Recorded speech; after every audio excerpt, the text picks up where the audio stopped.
సమర్థంగా పరిపాలించేలా చేస్తూ ఉంటాడు. ఆయన అంటే మనువు విష్ణువునకు అభేదుడు. అందుకే విష్ణువుని ఎలా స్తోత్రం చేస్తున్నామో, ఏ శ్లోకాలతో స్తోత్రం చేస్తున్నామో, ఎలా పూజిస్తున్నామో మనువుని కూడా అలాగే పూజించాలి. కొంతమంది ఉంటారు అచ్చం విష్ణువులాగే ఉంటారు. విఖనస్సుడు అని ఒక మునున్నాడు. ఆయన నుంచి వైఖానస్సులు అనే పేరుతో ఒక తెగ పుట్టింది. ఇప్పుడు గుళ్ళల్లో అర్చకులంతా కొంతమంది వాళ్లే. సంతాన వేణుగోపాలస్వామి గుళ్ళో ఉన్న మన శిష్యుడు రాంబాబు వైఖానసం అన్నమాట. అలాగే ద్వారకా, తిరుమల, పెద్ద తిరుపతి, ఈ వీటిల్లో ఉన్న అర్చకులంతా ఈ విఖనసముని వంశానికి సంబంధించిన వాళ్ళు వైఖానసులు అన్నమాట. ఆ తర్వాత మనువు కూడా అచ్చం విష్ణువులాగే 4 చేతులతో శంఖచక్ర గదాపద్మాలతో ఉంటాడు. అందుకే ఆ మహానుభావుణ్ణి విష్ణువుని స్తోత్రం చేసినట్టే మనువుని కూడా భక్తులు స్తోత్రం చేస్తారు. ఆయనకు అత్యంత ప్రీతిపాత్రమైన తిథి ద్వాదశి తిథి. అంటే ద్వాదశి తిథి నాడు మనువు పుట్టాడు. గుర్తుపెట్టుకోండి. మనువులలో మొట్టమొదటి మనువు ఎప్పుడు పుట్టెను అని ఎవరైనా ప్రశ్నిస్తే ద్వాదశి తిథి నాడు పుట్టాడు. ఆయన విష్ణు స్వరూపుడే. అందుకే ద్వాదశి తిథి ఇటు విష్ణువుకి మనువుకి కూడా ప్రీతిపాత్రం. ద్వాదశి తిథి నాడు లక్ష్మీదేవి ఈ మను స్తోత్రం చేస్తే వాళ్ళ ఇంట్లో నిలబడుతుంది.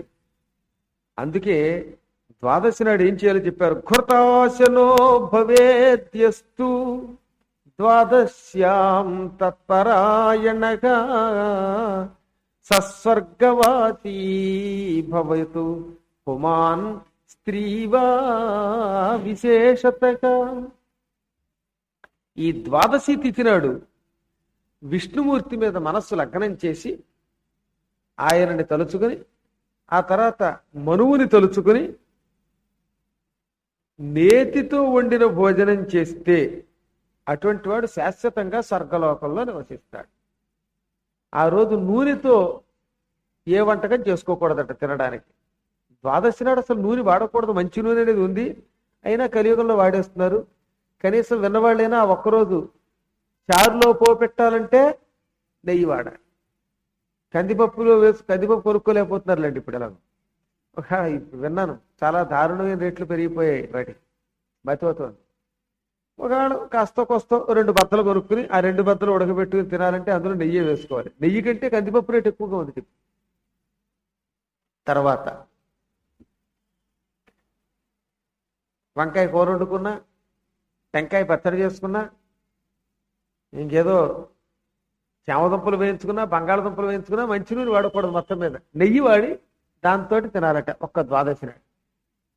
అయ్యి బాబు ఇదేదో కొంచెం కష్టంగా ఉంది, నెయ్యి వాడలేమండి అంటే, నెయ్యి వాడలేనప్పుడు వండుకోవడం మానేసి పచ్చన్నం తినడమే సుఖం. పళ్ళు తినేటివి చక్కెరకి వెళ్ళారటి పళ్ళు, ఇదో దానిమ్మకాయ గురువుగారిది పట్టుకుపోయి తినేటివి. ఇలా మొత్తం మీద నూనె వాడకుండా నేతితో వండిన పదార్థం సేకరించి ఆ రోజంతా ఎక్కువ ఆహారం తీసుకోకుండా లఘ్వాసనం తీసుకుని స్వామివారిని శ్రీమన్నారాయణుడిని భక్తి శ్రద్ధలతో తలుచుకుంటే అటువంటి వారు శాశ్వత స్వర్గ నివాసం పొందుతారు. ఇది కూడా ద్వాదశి తిథి కూడా శ్రీ మహావిష్ణు తిథి కిందే లెక్క. ద్వాదశి వ్రతము అని ఒక వ్రతం ప్రత్యేకంగా అంబరీషుడు చేశాడు. ఏకాదశికి ఎలాగో అందరూ ఉపవాసం ఉంటారు, ఈయన ద్వాదశి నాడు కూడా ఉపవాసం ఉండి ద్వాదశి ఘడియలు దాటకుండా అన్నం వండి ఎంతో కొంత దానిని ఎవరో అతిథికి పెట్టి తర్వాత తింటాట. ద్వాదశి వ్రతాన్ని భక్తి శ్రద్ధలతో చేశారంటే మాత్రం ఇక వాడు నరకానికి వెళ్ళడు. వాడు జోలికి ఎవడన్నా పెడితే వాడు అంతం విష్ణుమూర్తితో వస్తాడు. ద్వాదశి వ్రతం నాడు ఉపవాసం ఉన్నా, హరి స్మరణ చేసినా అటువంటి వారిని పొరపాటును కూడా ఏమీ అనకూడదని, వాళ్ళని మనం తిడితే అటువంటి వాళ్ళని శ్రీ మహావిష్ణువు చక్రంతో సంహరిస్తాడని భాగవతం చెబుతున్నది. అందుకని ద్వాదశి నాడు భక్తి శ్రద్ధలతో భగవత్ స్మరణ చేయటం, భగవత్ కథ వినడం, ఇదిగో ఈ నేతితో చేసిన పదార్థాలు తినడం, ఇవి ముఖ్యమైనవి. తిథులలో ఏకాదశి ద్వాదశులు అత్యంత పవిత్ర తిథులు అన్నమాట, విష్ణు తిథులవి. ఇక ధర్మ చరిత్ర ఇప్పుడు కొత్తగా చెబుతున్నాడు మహాతపుడు. పూర్వం బ్రహ్మదేవుడు ప్రజలను సృష్టించేశాడు. రకరకాల జాతులు పుట్టాయి, పులులు పుట్టాయి, సింహాలు పుట్టాయి, క్రూర మృగాలు ఇంకా రకరకాలు పుట్టాయి, జిత్తుల మారి నక్కలు పుట్టాయి. అప్పుడు ఒకటేమిటండి, ఒకటి రెండుగా చాలా రకాలైన జంతువులన్నీ పుట్టుకొచ్చాయి. ఇంతలో ఆ మహానుభావుడికి ఒక ఆలోచన వచ్చింది. ఈ జంతువులు పుట్టాయి, ఎప్పుడు దేనికి తెక్క వస్తుందో పక్కదాన్ని చంపేస్తుందో. మానవులు పుట్టారు, క్రమం లేకుండా ఒకడు ఇల్లు కట్టుకుంటే రెండో వాడు లాగి తన్నేసి ఆ ఇంట్లో దూరిపోతున్నాడు. హైదరాబాద్లో భూమి ఎలా అయితే కబ్జా చేస్తున్నారో అలా కబ్జాలు చేసేవాడు ఎక్కువైపోయారు. అప్పట్లో ప్రజలు మాత్రమే దుష్టులు అలా చేసేవారు, ఇప్పుడు అవసరం లేదు. చక్కగా పెద్దలే అధికారులు, పైవాళ్ళు అధికారులు అంటే గవర్నమెంట్ అధికారులు అనక్కర్లేదు పాపం, మనని పరిపాలించేటటువంటి పెద్దలు ఉన్నారు కదా, ప్రభుత్వమే లాక్కుంటుంది కనుక ఇప్పుడు ఏం పెద్ద ప్రమాదంలా. ఇవాళ ఆక్యుపై చేసేవాళ్ళంతా దొంగలంతా వాళ్ళే. అప్పట్లో పాపం ప్రభుత్వ భయంతో ప్రజలు ఆ పని చేసేవారు కాదు. కానీ అలా చేస్తే వాళ్ళని అదుపులో పెట్టడానికి ఏదో ఒక మార్గం కావాలి కదా. ప్రజానీకం ప్రారంభ కాలంలో ఇవాళ ఉన్న ధర్మసూత్రాలు లేవు, అధర్మంతో ఇష్టం వచ్చినట్టు తిరుగుతున్నారు. వీళ్ళందరికీ ఒక క్రమశిక్షణ ఎలా ఇవ్వాలి అని ఆయన ఆలోచించాడు. అప్పుడు ఆయన కుడివైపు నుంచి తెల్లని కుండలాలు ధరించి, తెల్లని పూలదండలు ధరించి, ఒంటికి సుగంధ ద్రవ్యాలు పూసుకున్న ఒక మహాపురుషుడు పుట్టాడు. ఆయన ఎలా పుట్టట? ఎద్దులాంటి ముఖంతో పుట్టాట. 4 పాదములున్నాయట. చతుష్పాదం వృషాకృతిం తం దృష్ట్వా ఉవాచ భగవాన్ పాలయే మా ప్రజాః సాధో త్వం జ్యేష్ఠో జగతో భవ. 4 పాదాలున్నాయి, వృషాకృతి ఎద్దు రూపంలో ఉన్నాడు, తెల్లగా ఉన్నాడు, అందంగా ఉన్నాడు, చూస్తే ముచ్చటగా ఉంది. ఇంకా ఇంకా ఇంకా చూడాలనిపిస్తుంది. కొన్ని ఎద్దులు ఎంత ముద్దుగా ఉంటాయో చూడండి, కొన్ని ఎద్దులు చూస్తే వాడి చికాకు వస్తుందని. సహజంగా ఆవు దూడల్లో అందం ఉంటుంది, అలా ఉన్నాడు. అప్పుడు భగవంతుడైన బ్రహ్మదేవుడు ఆయన్ని చూశాడు. నాయన, సృష్టిని క్రమబద్ధీకరించడం ఎలాగా అని ఆలోచిస్తూ ఉంటే నా కుడివైపు నుంచి నువ్వు పుట్టుకొచ్చావు. ఈ ప్రజలందరికీ నువ్వు పాలకుడివై వీళ్ళని సక్రమంగా నడుపు. జగత్తుకి మొట్టమొదటి వ్యక్తిగా నిన్ను నేను పేర్కొంటున్నాను. నా పేరేమిటండి అన్నాడు వాడు. ఆలోచించాడు ఈయన. ధర్మదేవత అని పేరు పెడుతున్నాను. నువ్వు ధర్మస్వరూపుడివి, నీకు 4 కాళ్ళు ఉన్నాయి. ఈ 4 కాళ్లతో ఈ ప్రజల్ని ఏ పని చెయ్యొచ్చు ఏ పని చేయకూడదు నియంత్రించి సృష్టి క్రమం నాశనం కాకుండా ఏర్పాటు చేయి అన్నాడు. వెంటనే ఆయన ఇది ధర్మం, ఇది అధర్మం, ఇది నా రూపం, ఇది నా రూపం కాదు అని కొన్ని రాసేశాడు. అప్పటి చట్టాలన్నమాట. ఆ తర్వాత ఏం చేశాడు? 4 కాళ్లతో కొంతకాలం పరిపాలించాడు. 4 కాళ్లతో ఆయన ఉన్న కాలం కృతయుగము అని పిలువబడింది. ధర్మదేవత కృతయుగంలో 4 పాదాలతో ప్రజాపాలన చేశాడు, ప్రజల్ని నడిపాడు. కృతయుగం వెళ్ళిపోయింది. త్రేతాయుగం రాగానే ఒక నల్లని పురుషుడు వచ్చాడు. ఎవడవరా నువ్వు అన్నట్ట ధర్మదేవత. నేను కలిపురుషుడిని, పాపాత్ముడిని అన్నాడు. ఇదేమిటి, నేనుండగా నువ్వెందుకు వచ్చావంటే, నీకంటే ముందు అసలు నేనే ఉన్నానయ్యా. బ్రహ్మదేవుడు నిన్ను సృష్టించాక నన్ను గంటేశాడు. అసలు నాది. నీ వల్ల నేను ఈ కృతయుగంలో పొరపాటును కూడా ప్రజలలో అడుగు పెట్టలేకపోయా. ఇక్కడి నుంచి నేను కూడా 1/4 పార్టిసిపేట్ చేస్తాను ఈ సృష్టి క్రమంలో అన్నాడు. అంటే 1/4 వంతు నాది అన్నట్ట. అని ఆ ఎద్దుకు 4 కాళ్లలో ఒక కాలు నరికేశాడు. వాడు కుయ్యో ముర్రు అన్నట్ట. బ్రహ్మదేవుడు వచ్చి నీ అమ్మ గడిపాడు. ఎలా ఎందుకు చేసావంటే, మరి కలియుగం, అసలు నేను కలిపురుషుణ్ణి, నేను లేకుండా ఎలాగా. కాబట్టి త్రేతాయుగంలో 3 పాదములే ధర్మము, 1 పాదం నేను ఉంటాను అన్నట్ట. సరే తప్పదు కదా, బ్రహ్మగారు అన్నాడు. అంటే ధర్మదేవత పరిస్థితి ఏమైందనమాట, త్రేతాయుగంలో 3 పాదములతో ఉండి 1 పాదం కలిపురుషుడికి ఇచ్చేశాడు. ఆ కలిపురుషుడు ఆ కాలు నరికేయడం వల్ల. మనందరికీ ఆత్మీయులైనటువంటి అంబికా కృష్ణ గారు శుక్రవార అంబికా రూపంతో ఇప్పుడు ఏం చేశారు, వారికి ఒకసారి సభాముఖంగా స్వాగతం పలుకుదాం.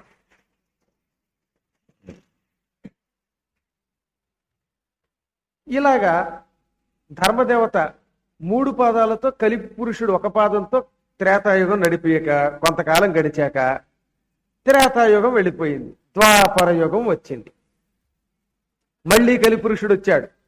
ఏం ధర్మదేవత, ఎద్దు రూపంలో 4 కాళ్లతో ఉన్నావు, ఇంతకు పూర్వం ఒక కాలు నరికాను 3 కాళ్లతో ఉన్నావు, ఇప్పుడు ఇంకొక కాలు కూడా తీసేసుకుంటున్నానే అని మళ్ళీ ఏం చేశాట, 2వ కాలు కూడా నరికేశాట.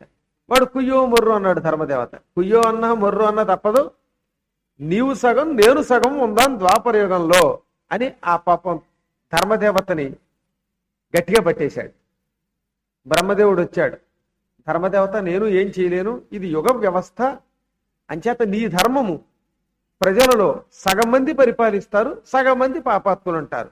ఆ సగం మంది పాపాత్ములకి కలిపురుషుడు అధిష్టాన దేవత, ఈ సగం మంది పుణ్యాత్ములకి నీవు అధిష్టాన దేవతవి, మీ ఇద్దరు చెరిసగం పంచుకోండి అన్నాడు. అంటే గవర్నమెంట్ని కలిసి ఫామ్ చేయమన్నారు అన్నమాట. ఆ కలిపురుషుడు అంటే ఎర్రబట్టలు, అంటే ఈ దీక్షా వస్త్రాలు కాదు, ఓ దిక్కుమాల పార్టీ ఉందండి, ఆ ఎర్రబట్టలు వాళ్ళు సగం మంది వాళ్ళు అనమాట. ఈ శ్వేత వస్త్రాంబరధారులు వీళ్ళు.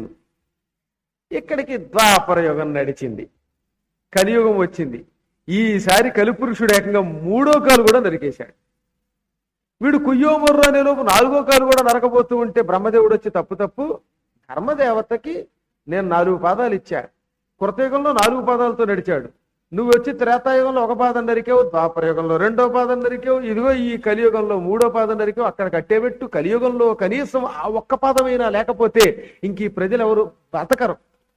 ఇప్పటికే అధర్మం 3 వంతులు, ధర్మం 1 వంతే ఉంది. మనకి 1 వంతు ధర్మం ఉంది కాబట్టి ఈ మాత్రమేనా వర్షాలు కురిసి అన్నం తింటున్నా అంట. ఈ 1 వంతు ధర్మము కూడా పోతే ఈ కాశిని గుళ్ళు, ఈ కొంతమంది దీక్షాపరులు, ఈ కొంతమంది పురాణం వినేవాళ్ళైనా లేకపోతే ఇంకప్పుడు మొత్తం సృష్టి అల్లకల్లోలం అయిపోతుంది, మొత్తం విజృంభించి వేడి పెరిగిపోతుందిట. ఆ వేడి 100 సంవత్సరాల పాటు ఉంటుందన్నారు. 100 సంవత్సరాల పాటు అగ్ని అలా నిప్పులు వర్షం కురుస్తుంది. ఒకటే వేడి, కాలి కాలి కాలి భూమి అంతా ఉడికిపోతుంది. ఆ తర్వాత ఇంక ప్రజలు ఎవరు ఉండరు. ఆ తదనంతరం 1000 ఏళ్ళు వర్షం కురుస్తుంది ఏకధాటిగా. ఆ 1000 ఏళ్ల వర్షంలో భూమి అంతా కొట్టుకుపోతుంది. ఆ స్థితి అప్పుడే రాకూడదు కనుక ఓ కలిపురుష ఆ 1 పాదం ధర్మానికి అట్టే పెట్టు అన్నాడు. సరే, ఈ విధంగా మహానుభావుడు ధర్మదేవత బ్రహ్మగారి కుడి భుజం నుంచి పుట్టి వరుసగా 4 పాదాలతోటేమో కృతయుగంలో, 3 పాదాలతో త్రేతాయుగంలో, 2 పాదాలతో ద్వాపర యుగంలో, 1 పాదంతో కలియుగంలో పరిపాలన చేశాడు ప్రజల్ని. ఆ ధర్మమూర్తి ఎప్పుడూ కూడా ఏ రూపంలో తిరుగుతాడు అంటే తెల్లని బట్టలతో, తెల్లని దండలతో, తెల్లని గంధం పూసుకొని తెల్లని వాడై తిరుగుతాడు. ఈయన బ్రాహ్మణ క్షత్రియ వైశ్య శూద్రాదులు అందరిలోనూ ఉన్నాడు. ఒక్కొక్కళ్ళలో ఒక్కొక్క పాదభేదంతో ఉంటాడు. షడ్భేదో బ్రాహ్మణానాం సహ త్రిధా క్షత్రే వ్యవస్థితక ద్విధా వైశ్యైకథా శూద్రే స్థిత సర్వగత ప్రభు.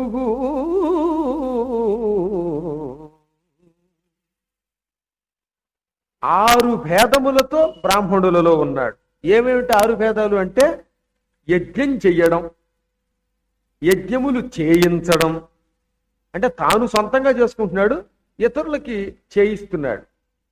అక్కడికి 2 వేదాలు చదవడం, చదివించడం, దానం చెయ్యడం, పుచ్చుకోవడం. దానం మాత్రం చెయ్యడం, చేయించడం కాదు, పుచ్చుకోవడమే. ఈ 6 భేదములతో బ్రాహ్మణులలో ధర్మదేవత ఉన్నాడు. అంటే ఉండాలి న్యాయానికి. ఇప్పుడు కలియుగంలో ఇవన్నీ కనపడకపోయినా 1 పాదం, అది కారణం. దానం చేసేవాడెవడు, పుచ్చుకునేవాడెవడు, యజ్ఞం చేసేవాళ్ళు ఎంతమంది ఉన్నారు, చేయించేవాళ్ళు ఎంతమంది ఉన్నారు, వేదాలు చదివిన వాళ్ళు ఎంతమంది ఉన్నారు, చదివించేవాళ్ళు ఎంతమంది ఉన్నారు, తగ్గిపోతారు. కృతయుగంలో ఉండరు. ఈ 6 రూపాలతో ధర్మదేవత బ్రాహ్మణులలో ఉన్నాడు. అంటే ఇప్పుడు మీకు ధర్మదేవత కనపడాలంటే ఏం చెయ్యాలి? యజ్ఞము చేసిన వాడిలో, యజ్ఞం చేయించేవాడిలో ఈ ధర్మదేవత అదృశ్యంగా ఉన్నాడు, కనబడినట్టే మనకు కనబడకపోయినా. వేదం చదివిన వాడిలో, వేదం చదివించిన వాడిలో ఆయన ఉన్నాడు. దానం చేసేవాడిలో, దానం పుచ్చుకునేవాడిలో ఆయన ఉన్నాడు. 6 పనులు చెయ్యాలి. ఎందుకని ఆ మాట అన్నాడంటే, దానం పుచ్చుకోవడం మట్టుకు చేస్తున్నామంటే 6వ పని, మిగతావి చేయటం లేదు, మాలో ధర్మదేవత ఉంటాడంటే ఉట్టి పుచ్చుకుంటే కదా, ఇవి కూడా ఎంతో కొంత ఉండాలి. అందుకని ఇంకా క్షత్రియుడిలో ఏ ఏ రూపములలో కనపడతాడు ఎంచేతంటే బ్రాహ్మడికున్నంత ఈ సాధన క్షత్రియునికి అవసరంలా, అందుకని కొంచెం తగ్గించారు. అంటే రూల్స్ అండ్ రెగ్యులేషన్స్ బ్రాహ్మణులకు పెట్టినన్ని రూల్స్ తక్కిన వాళ్ళకి పెట్టలా. అవన్నీ మీకు పెడితే మీరు పనులు ఏం చేస్తారండి? వీళ్ళగా పొద్దున సాయంకాలం దాకా అలా పంచికట్టు కూర్చుంటే ఇహ లోకం నడవద్దు. అందుకని వాళ్ళకి మాత్రం ఎక్కువ రెస్ట్రిక్షన్స్ 6 పెట్టారు ధర్మదేవత ఉండడానికి. క్షత్రియుడికి ఎక్కువ కష్టం పెట్టకుండా 3 పెట్టారు. యజ్ఞం చెయ్యి, వేదం చదువు, దానం చెయ్యి, ఈ 3 చేస్తే చాలు. ఇంకా వయస్సులకి ఇంకొంచెం తగ్గించారు. ఎందుకంటే వీళ్ళకి కొంచెం కష్టం ఎక్కువ ఉందిట, పనులు ఎక్కువ కష్టపడాలి. పొద్దు నుంచి సాయంకాలం దాకా వ్యాపారం చెయ్యాలి. అంచేతయ వ్యాపారం చేయకపోతే లోకం నడవదు. అందుకని ఏం చేశారంటే వ్యవసాయం సక్రమంగా చేసిన, వాణిజ్యం సక్రమంగా చేస్తే, అంటే తన వృత్తిని విడిచిపెట్టకుండా వ్యవసాయం వాణిజ్యం ఈ 2 చెయ్యండి వయస్సులు చాలు. ఇది చేస్తే ధర్మదేవత పూర్తిగా వాళ్ళలో ఉన్నట్టే. సో వైశ్యులలో ధర్మదేవత ఉన్నాడా అంటే తన వ్యాపారాన్ని నెగ్లెక్ట్ చేయకుండా అన్ని ధర్మకార్యాలు చేస్తూ వృత్తిని నిర్లక్ష్యం చేయకుండా ఉంటే వాడిలో ఉంటాడు ధర్మదేవత. కొంత ధర్మబద్ధంగా వ్యాపారం చేస్తే, వ్యవసాయం సక్రమంగా సాగిస్తే వైశ్యుల్లో ఉన్నట్టే. ఈ 2 ఉంటే చాలు. అంటే వీళ్ళకి కొంచెం ఎక్కువ బాధ్యత తగ్గించాడు. ఇంకా శూద్రులకి ఇంకా తగ్గించేశాడు.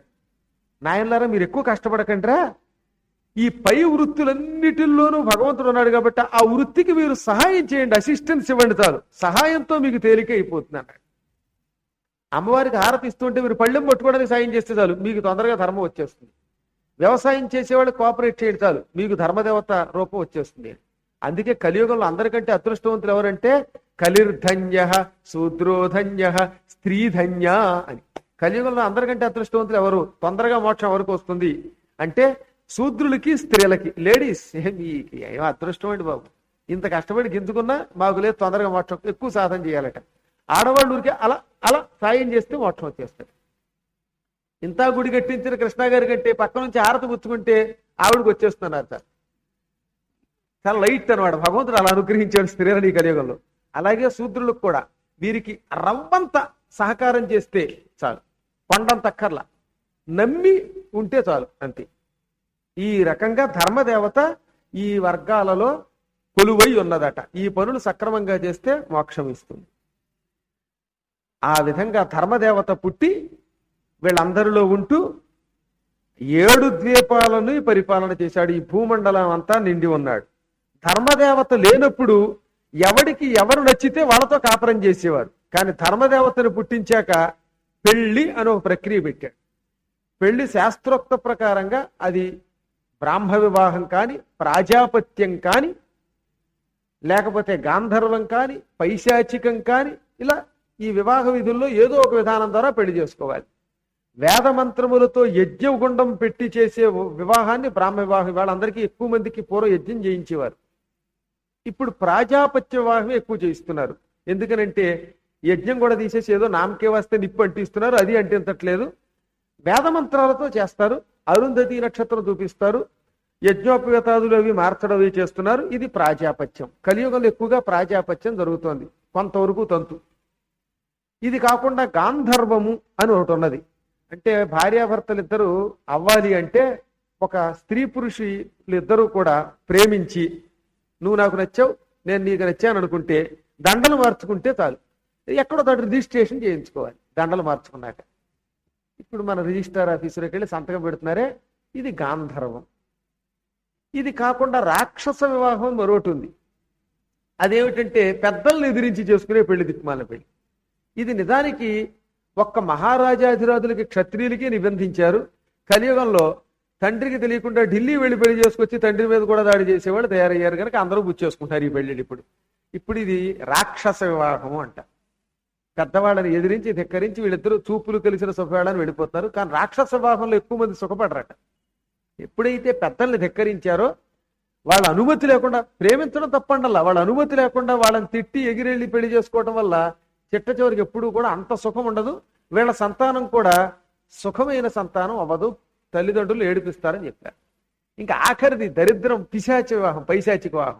అంటే అమ్మాయి నిద్రపోతూ ఉంటే తాళి కట్టి పట్టుకుపోవడము, లేదా ఏ మానభంగమో చేశాక పెళ్లి చేసుకుంటున్నానని నాటకం ఆడటం, ఇవన్నీ పిశాచి వివాహాలు. వీటి గురించి తెగ చెప్పారు. అవన్నీ ఇప్పుడు చెబితే లేనిపోని గొడవ కూడాను. అంత తద్దినం ఉంది వీటిల్లో.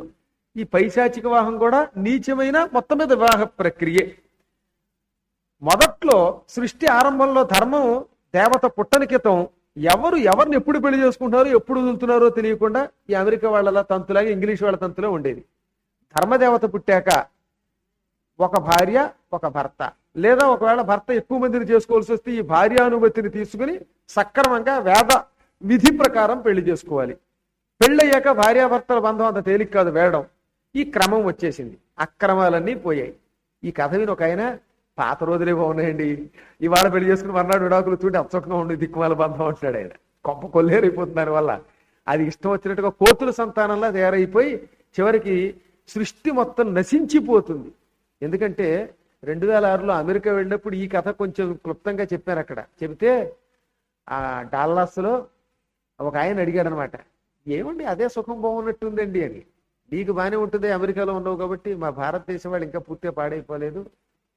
ఇలా ఉంటే దానివల్ల ఇప్పుడు ఎన్ని రకాల అరాచకాలు, ఎన్ని రోగాలు, ఎంత అస్తవ్యస్తం సృష్టి అయిపోతుంది, పశుత్వం అయిపోతుంది అనమాట. పశువులైనా పర్వాలేదు, వీడు ఇంకా ప్రమాదకారుడు అవుతాడు. సృష్టి మొత్తం మొట్టమొదటి చెప్పాడనమాట. ఈ క్రమం తప్పితే అనారోగ్యంతో, ధర్మ విరుద్ధమైన కర్మలతో, దరిద్ర సంతానంతో, ఒకళ్ళొకళ్ళు చూసేవాళ్ళు లేక కొట్టుకుని మళ్ళీ చివరికి కొట్టుకు తెచ్చిపోతారు. ఒకసారి చూస్తే తెలిసిపోతుంది మనకి. విడిపోతారు. వీళ్ళ పిల్లలు ఎవరో వీళ్ళకి తెలియదు. ఈ పిల్లాడే మళ్ళీ రేపొద్దున ఆ తల్లిని వాడు వివాహం చేసుకోవచ్చు పొరపాటున. అప్పుడు అది ఏమవుతుంది? లేక తండ్రిని తెలియక కొట్టేసి దొంగతనం చేసి పట్టుకుపోవచ్చు. అది ఏమవుతుంది? ఇవి కాక విచ్చలవిడితనం వల్ల ఎన్ని రకాల రోగాలు వస్తాయి. అందుకని ధర్మదేవత వాటన్నిటిని అదుపులో పెట్టాడు. ఒకవేళ కాదంటే ఘోర నరకాలు కూడా నిర్ణయించాడు. ఏ పాపం చేస్తే ఏ నరకం వస్తుందో ప్రజానీకానికి అందులో ఒక క్రమశిక్షణ ప్రకారం ఏర్పాటు చేసేశాడు. ఈ విధంగా సప్తద్వీపాలని పెట్టాడు. ఇంకా ఏం చేసేట ఆయన నియమం పెట్టాడు. మానవులకి ప్రధాన నియమాలు: ద్రవ్య గుణ క్రియా జాతి చతుఃపాద ప్రకీర్తిత. నేను ధర్మదేవతని, ఆబోతు రూపంలో, ఎద్దు రూపంలో తిరుగుతా. నాకు 4 పాదాలు ఉన్నాయి. ఈ 4 పాదాలు ఏమిటి అంటే, ఒకటి ద్రవ్యం, డబ్బు. ద్రవ్యం అంటే కేవలం క్యాష్ అనే కాదు. ఈ అగరబత్తి అదొక ద్రవ్యం, అగ్గిపెట్టి అదొక ద్రవ్యం. ఇవన్నీ ద్రవ్యాలే. కాబట్టి ద్రవ్యము ఒక పాదం నాకు.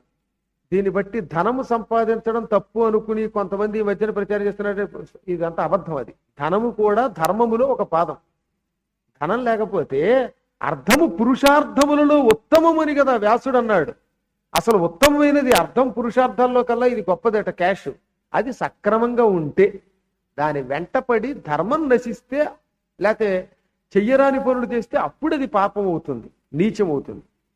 ధర్మదేవత మొదటి పాదం ద్రవ్యం. రెండవది గుణము. గుణములు ఉండాలి. దుర్గుణములుంటే అది ధర్మదేవతకి విరుద్ధం. కాబట్టి రెండవ పాదం గుణం. మూడవది క్రియ, పని. నాలుగవది జాతి. అంటే ధర్మమును సక్రమముగా పరిపాలిస్తే దానిని జాతి అంటారు, అంతకంటే లేదు. ద్రవ్య గుణక్రియా జాతులు అనే 4 పాదాలు ఉండేవి. కృతయుగంలో మొట్టమొదట 4 ఉన్నాయి. అందులో ద్రవ్యం అనే పాదం త్రేతాయుగంలో పోయింది. అంటే ద్రవ్యం ధర్మబద్ధంగా సంపాదించడం కానీ, ద్రవ్యం ధర్మబద్ధంగా దానం చేయడం కానీ పోయాయి. ద్రవ్యం కోసం కొట్టుకోవడం అనేది ఇదిగో త్రేతాయుగంలో మొదలైంది, డబ్బు కోసం. అందుకే త్రేతాయుగంలో రాముడిని అడవికి పంపి రాజ్యం కొట్టేయాలనుకుంది ద్రవ్యం, వాళ్ళ అమ్మ. అంటే ద్రవ్యం కోసం యుద్ధం త్రేతాయుగం నుంచి మొదలయ్యింది. తర్వాత ద్వాపర యుగంలోకి వచ్చేసరికి ద్రవ్యం తర్వాత రెండవ పాదం గుణం నరికేశారు. అందుకే అక్కడ దుర్గుణాలు ఎక్కువైపోయాయి. అన్నదమ్ముల బిడ్డలు కొట్టేసుకోవడం, ఒకళ్ళ భార్యలను ఒకళ్ళు తొడ మీద కూర్చోబెట్టుకోవడానికి ప్రయత్నం చేయటం, అవన్నీ దుర్గుణాల లక్షణాలు అన్నమాట. గుణం పోయింది. ఈ కలియుగంలో 3వ పాదం ప్రస్తుతం జాతి పోయింది. ఇప్పుడు అందుకే చూడండి, మీరు ఎక్కడైనా జాతి ధర్మాలు ఉన్నాయా? ఎప్పుడు ఎవరిని పెళ్లి చేసుకుంటాడో తెలియదు.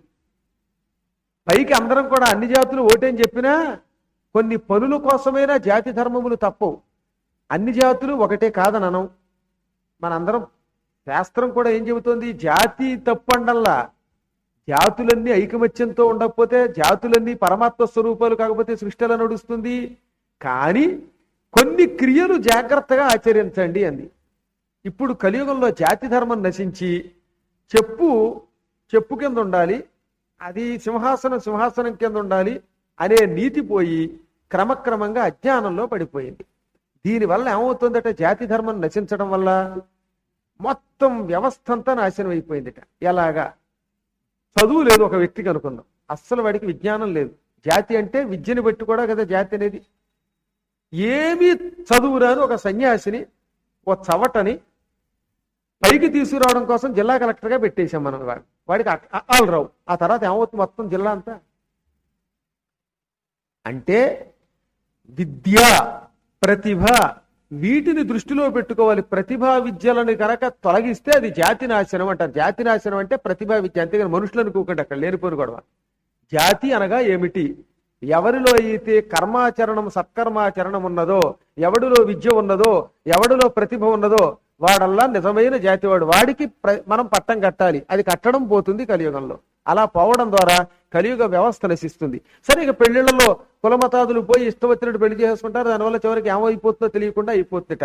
ఇదంతా సంకర జన్మ, సంకర జాతి అయిపోతుందిట. కాబట్టి కలియుగంలో 3వ పాదం జాతి పోయింది. ఇంకా 4వది క్రియ ఒక్కటి మిగిలింది. ఇప్పుడు క్రియ, పని. ఏదో పని చేస్తున్నాం మనం, మంచో చెట్టో, దొంగతనమో, ఇంకోటో, తాగుడో, కాకపోవటమో, మొత్తం మీద ఏదో పని చేయకుండా మాత్రం ఉండలేడు వీడు. ఆఖరికి వాడి మీద వీడి మీద వాడు కొట్టుకోవడమో, తిట్టుకోవడమో, చేయటమో ఏదో పని చేస్తాం. ఈ పని అనేది చెట్ట చివరికి పోతుంది. అది పోయిన వెంటనే మొత్తం సృష్టి నశిస్తుంది. ఈ 4 పాదాలు ఆయన దగ్గర ఉన్నాయి, ధర్మదేవత దగ్గర. ఇంకా ఆయనకు 3 కొమ్ములు ఉంటాయట. మామూలుగా ఎద్దులకి 2 కొమ్ములు ఉంటాయి. ధర్మదేవత వృషభ రూపంలో ఉంటాడు. ఆయనకు 3 కొమ్ములు ఉంటాయి. ఆ 3 కొమ్ములు, ఒకటి సంహిత, 3వది పదం, క్రమం అంటారు. ఈ 3 కొమ్ములు ఉన్నాయి. ఇవి కాకుండా కంఠం పైకెత్తడం, తగ్గించడం, మధ్యస్థాయిలో వాడడం, ఈ 3 నాదాలు ఉన్నాయి మనలో. ఒక్కొక్కరితో పెద్ద పెట్టిన అరుస్తారు, ఒక్కొక్కడు చాలా బేస్లో మాట్లాడతారు, కొందరు మధ్యస్థాయిలో మాట్లాడతారు. దీనిని మంద్ర, మధ్య, తారాస్థాయి అంటారు. ఈ స్థాయిలు 3 కూడా కంఠం నుంచి పుడతాయి. ఇది నాదము ఇక్కడి నుంచే పుట్టింది. ఈ నాదం అతని ఆకారం. ఆయన ఆకారం ఏమిటంటే ఈ నాదం అన్నమాట. ఆయన జ్ఞానస్వరూపుడు. ఇలా ఉండగా చంద్రుడు ఒకనాడు బృహస్పతి భార్య తారను ఎత్తుకుపోయాడు. ఇదివరకు మనం చెప్పుకున్నాం. ఆ తారను ఎత్తుకుపోయేసరికి ధర్మపురుషుడికి మొదటిసారిగా గాయం. ధర్మపురుషుడికి ఎప్పుడు గాయం అయ్యింది అంటే చంద్రుడి వల్ల. వెంటనే ధర్మదేవత, ఇది అధర్మం, కృతయుగంలో స్వర్గంలో నువ్వు అధర్మం చేస్తున్నావు, గురువు గారి పెళ్ళాన్ని ఎత్తుకుపోయావు, నీ వల్ల మొత్తం లోకంలో అధర్మం అంటే మొదలవుతోంది, నా మాట విని విడిచిపెట్టంటే విడిచిపెట్టలా. దాంతో ధర్మదేవత బాధపడి, ఎందుకురా నా మాట వినని ఈ ప్రజల్ని పరిపాలించడం, ప్రజల్ని ధర్మంగా ఇలా ఉండండి అని నేను కండిషన్స్ పెడితే నా నిబంధనలు కాదన్నాడు చంద్రుడు. చంద్రుడే కాదంటే తక్కిన వాళ్ళు కాదనకుండా ఎందుకుంటారు అని వెంటనే ఆయన అడవికి పారిపోయాడు, ఒకానొక అడవికి. వెంటనే ధర్మదేవత వెళ్ళిపోగానే దేవతలకి మతి భ్రమించింది, రాక్షసులకి మతి భ్రమించింది. దాంతో రాక్షసులంతా శుక్రాచార్యుడి ఆధ్వర్యంలో చంద్రుడికి సాయంగా దేవతల మీద పడ్డం, దేవతలు ఇంద్రుణ్ణి బృహస్పతిని పెట్టుకుని యుద్ధానికి రావడం, ఆ చంద్రుడు ఇంద్రుడు పరస్పరం రాక్షస దేవత సైన్యాలతో యుద్ధం చేయడం, ఇదంతా మనం దేవీ భాగవతంలో ఇదివరకు విన్నాం. ఇక్కడ చెప్పడం క్లుప్తంగా చెప్పేసి ఊరుకున్నాడు. వాళ్ళు కొట్టుకుంటున్నారు. దాంతో లోకాలు అల్లకల్లోలమయ్యాయి. వెంటనే బ్రహ్మ వచ్చాడు. ఎందుకురా యుద్ధం చేస్తున్నారని అడిగితే, ఇదిగో నా పెళ్ళాన్ని ఎత్తుకుపోయాడండి ఈయన, ప్లీజ్ గివ్ మీ అంటే ఇవ్వట్లేదండి, ఇది అన్యాయం కదండి అన్నాడు పాపం బృహస్పతి గారు. బృహస్పతి గారిని ఎగాదిగా చూసి ఆ తర్వాత చంద్రుడిని, ఇదేమిటంటే, నేనేం చెప్పనండి, ఆవిడ కావాలని వచ్చింది, నన్ను ప్రేమించింది, తనంత వనిత వలచి వస్తే చులకన చేయడం న్యాయమా అన్నాడు ఈయన. బుద్ధి ఉందా లేదా? ఎంత తనంత తాను ప్రేమించి వచ్చినా కొంతైనా ఉచ్చరీచాలు ఉండద్దా? ఆవిడ గురువు గారి భార్య అయ్యా బాబు, దిక్మాలవాడ, వదిలే అని నాకు చెప్పాడు. సరే, మొత్తం మీద వదిలాడు. అప్పుడు బ్రహ్మ ఆలోచించాట, ఎందుకని ఈ చంద్రుడికి బుద్ధి పుట్టింది? చంద్రుడికి బుద్ధి పుట్టిన తర్వాత వీళ్ళందరినీ అదుపులో పెట్టవలసిన ధర్మదేవత ఏడి అని ఆలోచన చేస్తే, ధర్మదేవత తెల్లవారుజామున 4 గంటలకి కుయ్యవలసిన ఒక కోడిని అక్కడ అట్టే పెడితే ఆ కోడి సక్రమంగా కుయ్యలేదట. మొట్టమొదటి ధర్మం కోడి తప్పింది. అందుకని కోడి ధర్మం తప్పడం వల్లేమో చంద్రుడిలో ధర్మం తేడా వచ్చింది. చంద్రుడిలో ధర్మం తేడా రావడం వల్ల ధర్మదేవత విరక్తి చెంది వీళ్ళని వదిలి అడవికి పోయాడు. అందుకని కోడిని పిలిచి, నువ్వు చేసిన ఈ ఒక్క చిన్న పాపానికి నువ్వు నీ జాతి కొంతకాలం పాటు ఇక్కట్ల పాలైపోండి. మిమ్మల్ని చూడగానే చాలా మంది ప్రజానీకం బరువును అమ్మవారి దగ్గరికి తీసుకెళ్లి గ్రామదేవతలు కోసి పారేసి మెడలో మిమ్మల్ని తినేస్తూ ఉంటారు. అది తప్పు, అది అధర్మం అని పద్మాకర్ గారు చెబుతారు. ఆయన మాటను ఏదో కొంతమంది గుళ్ళో ఉన్నవాళ్ళు వింటారు, తక్కిన వాళ్ళు వినరు. ఆ రకంగా సక్రమంగా ఒక్క పూట కుయ్యనందుకు మీకు పీక అన్నాడు ఆయన. మీ పీకలు పోతాయి అన్నాడు. ఇప్పుడు వీరు రాట్నాల కుంట పోవడానికి, గొబ్బలమంగమ్మ దగ్గరికి పోవడానికి, ఇంట్లో అప్పుడప్పుడు అమ్మవారి పేరు చెప్పి బర్రున మెడ కోసేయడానికి